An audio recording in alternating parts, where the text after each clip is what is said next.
So'zlarning tuzilishiga ko'ra turlari ham juda ham muhim masala. Nimaga? Chunki bundan keyingi har bitta mavzuyimizda sizlar bilan albatta so'zlarning tuzilishiga ko'ra turlari haqida nima qilamiz?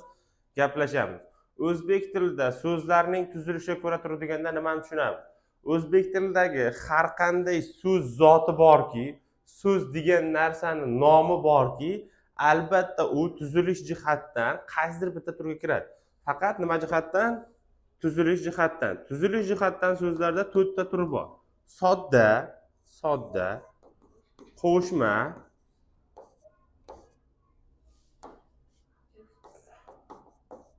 juft hamda takroriy. Bo'ldi, boshqa yo'q. Tushundingizmi? Bitta so'z siz yoningizga shuni o'zi o'rmalashib kelib qoladigan bo'lsa, u so'z tuzilish jihatdan yo sodda so'z, yo qo'shma so'z, yo juft so'z yoki takroriy so'z degan hukmni chiqarishingiz kerak. Tushunarlimi? U tuzilishiga ko'ra faqat bitta turga kiradi. Bir vaqt o'zida ham sodda, ham qo'shma yoki ham juft yoki takror bo'la olmaydi. Tushunarlimi? Sodda so'z desa biz nimani olishimiz kerak? Sodda so'z deb bir asosdan iborat so'zlar.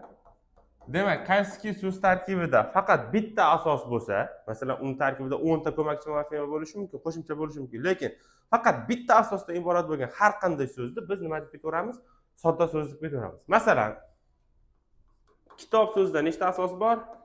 Bitta. Gulchi so'zida nechta asos bor? Gul bitta asos, chi bitta asosmi?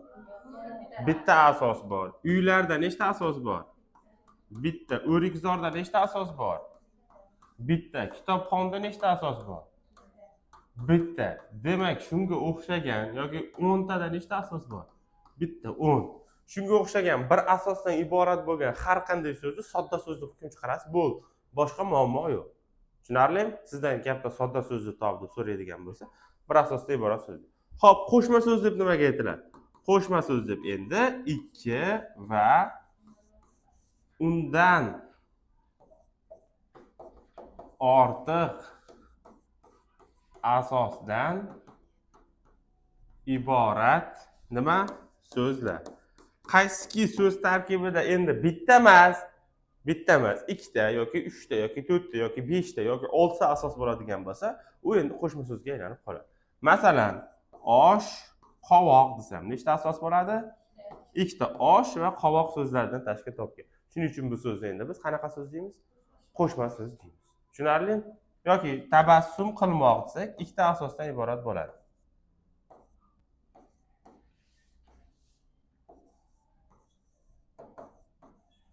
Mana, tabassum hamda qilmoq so'zlar. Endi qo'shma so'zlarda hosil qilishga ehtiyot bo'lasizlar. Ayrim qo'shma so'zlarni qo'shib yoziladi, ayrim qo'shma so'zlarni ajratib yoziladi. Tushunarlimi? Ajratib yoziladi. Endi lekin masalan biz asosga qo'shimcha qo'shganimizda ular o'rtasida doim mantiqiy bog'liqlik saqlanishi kerak deganmiz, to'g'rimi? Masalan, gulchi deganimizda baribir gulga aloqasi bor narsa bo'lishi kerak. Endi qo'shma so'zda ham ikkita qo'shma so'z bir-biriga qo'shilganda ular orasida mantiqiy bog'liqlik bo'lishi kerak. Bitta so'zni bog'dan, bitta so'zni tog'dan olib kelib turib, shunday bir-biriga urishtirib qo'yib, qo'shma so'z hosil qilib bo'lmaydi. Tushunyapsizmi? Nimaga osh qovoq deyildi? Osh bilan qovoqning o'rtasida qandaydir bog'liqlik bo'lishi kerak. Masalan, sotqin so'zini ham qo'shma so'zga ola olamizmi? Sot va qin so'zlaridan tashkil topgan deb turib? Yo'q, chunki sotmoq so'ziga qin so'zining aloqasi yo'q. Hop, unda osh bilan qovoqning nima aloqasi bor? Osh shakliga qovoq o'xshaydi. Osh ham yegulik, qovoq ham yegulik. Mana qarang. O'zi qovoq degan o'simlik bo'lgan bizda. Bilasizlarmi? Yo'q, qovoq o'simligini bilasizlarmi? Qovoq o'simligini kallalarga o'xshagan ichi bo'm-bo'sh bo'ladi. Hali bedana boqadi. Biz oldinlari bunaqa 10 minglab magazinlar bo'lmagan paytda, kuruchkalar bo'lmaganda, o'sha qovoq o'simligi mana shunday uzun ichi bo'sh joy bo'lgan, mana katta joy bo'lgan. O'rtasini kesib turib, bunaqa suv og'itish borki, kuruchka deysizlarmi? Cho'mich deysizlar. O'sha kuruchka sifatida ishlatilgan. O'sha qovoq o'simligi bo'lgan. Endi vaqt o'tgan sari u qovoq o'simligini xuddi o'sha bilan bir xil, faqat ovqatga soladigan turi chiqqan. Shuning uchun osh qovoq, ya'ni ovqatga solinadigan turi ma'nosiga chiqqan. Tushundingizmi? Yoki bo'lmasam havo rang desam, havoga o'xshagan rang bo'lganligi uchun. aloqa bo'lishi kerak. Yoki qizil ishton desa, o'sha nimasi qizil bo'lganligi uchun. Tushundingizmi? Aloqa bo'lishi kerak har doim qo'shma so'z. Asalari, asal yig'adigan ari bo'lganligi uchun. Doim ikkalasi bir-biriga mantiqan bog'lanadi.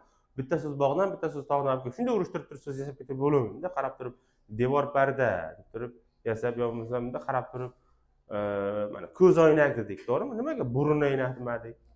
Ko'zga taqilganligi uchun. Ko'ryapsizmi? Hammasini o'rtasida aloqa bo'lishi kerak. Tushunarli? Juft so'z, ha? Oshxonami? Oshxona ham, ha, ovqat. Oshda ovqat ma'nosi ham bor, palov ma'nosini tushunmaydi, ovqat ma'nosida. Juft so'z. Endi so'zlar qachon juftlashadi? So'zlar faqat ikkita holatda juftlashadi. Birinchisi ma'nosi bir-biriga nima bo'lishi kerak? Sizlar kallalarga o'xshab ishlar ekan mutosga. Chicha keyin yetib borar ekan. Xo'p, ma'nosi bir-biriga yaqin bo'lishi kerak yoki ma'nosi nima bo'lishi kerak? Teskari, ya'ni zid bo'lishi kerak. Tushundingizmi? Boshqacha shaklda juftlab bo'lmaydi. Yaqin bo'lsa ota doim chiziqcha bilan yoziladi. Shu o'zi belgisi. Aka, uka. Ha, endi ma'nosi bir-biriga zid bo'ladigan bo'lsa, katta, kichik, past, baland. Tushundingiz-a?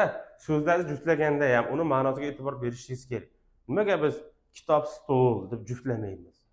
To'g'rimi? Nimaga odam, mashina deb so'zlar juftlamaymiz? Chunki so'zlar juftlaganda ham o'zimizga kelgan so'zni aytib, itti-bitti qilib juftlab ketavermaymiz.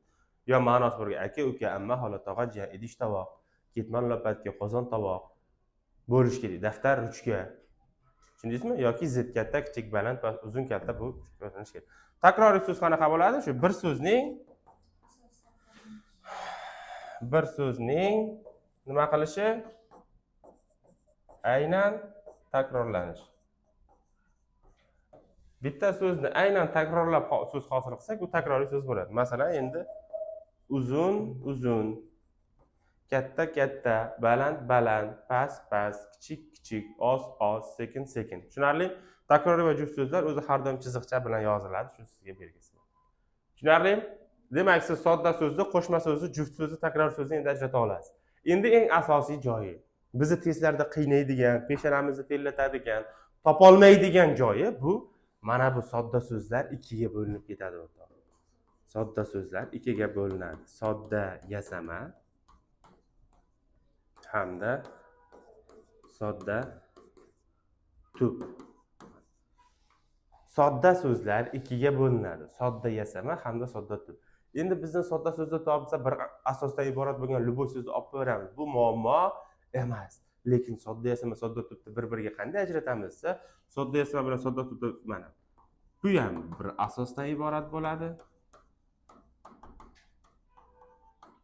Bu ham bir asosdan iborat bo'ladi. Sodda yasama so'z ham bitta asosdan iborat, sodda tub so'z ham bir asosdan iborat. Nima farqi bor unda ikkalasini deydigan bo'lsak, bularni sodda yasama tubga ajratib turadigan narsa bu so'z yasovchi qo'shimcha. Tushundingizmi? Bir asosdan iborat bo'ladi bu. Tarkibida nima bo'ladi? So'z yasovchi qo'shimcha bo'ladi. Tushunarlimi? Mana. Bunda esa so'z yasovchi qo'shimcha bo'lmaydi. Lug'aviy shakl yasovchi bilan sintaks shakl yasovchi bor-ku, u ikkalasida ham kelishi mumkin. U luboy so'zi tarkibida kelishi mumkin. Lug'aviy shakl yasovchi bilan sintaks shakl yasovchi so'zning tuzilishiga ko'ra turga ta'sir o'tkaza olmaydi. Tushundingizmi? Faqatgina so'z yasovchi qo'shimcha. Ertaga o'quvchi yo'lib, demak, juda oson ekanda, so'zda qo'shimcha bo'lsa sodda yasama ekan, qo'shimcha bo'lmasa sodda tub ekan deb oladi. Qo'shimcha bo'lsa emas, lug'aviy bilan sintaktik bo'lishi mumkin ikkalasi tarkibida. Yasama, ya'ni yasovchi qo'shimcha. Mana masalan, kitob tarkibida qo'shimcha yo'q, bo'ldi, buni o'ylab o'tirmasdan soddaga olib ketaverasiz. Lekin gulchidagi chi so'z yasovchimi yoki so'z yasovchi emasmi? So'z, shuning uchun endi mana gul so'zi sodda tub so'z, gulni o'zi. Lekin gulchi deb yasagan mana so'zingiz sodda yasama so'z bo'ladi. Tushundingizmi? Uylar so'zi tubmi, yasamami? Yasama, chunki lar degan qo'shimcha bor, to'g'rimi? Sodda tub-ku, lar lug'aviymi? Lar so'z yasovchi emas-ku, shuning uchun sodda tub bo'lib qoladi. Qo'shimcha ma'no beradi. Ha? lar ko'plik xolasi-ku, so'z yasovchi emas-ku. Mana o'rikzor desam, endi yasamaga kiradimi? Kiradi, chunki so'z yasovchi bor uni tarkibida. Tushunyapsizmi? Ha? Ana tushunyapsizlarmi? Yoki bo'lmasam mana kitobxon yasamami? Yasama, chunki uni tarkibida nima bor? Xon bor. 10 ta yasamami? Yo'q, chunki uning tarkibida so'z yasovchi yo'q. Tushunarlimi? 50 ta lug'aviy sintaktik qo'shimcha qatnasa ham baribir shu so'z yasovchi. Demak, sodda yasama, ertaga morfemika testini ishlaganingizda hozir beraman. Deyarli 80% savol sodda yasama so'zni top degan savol bo'ladi. Tushundingizmi? Topishingiz kerak. Sodda yasama so'z deganda nimani olar ekansiz, Durdona?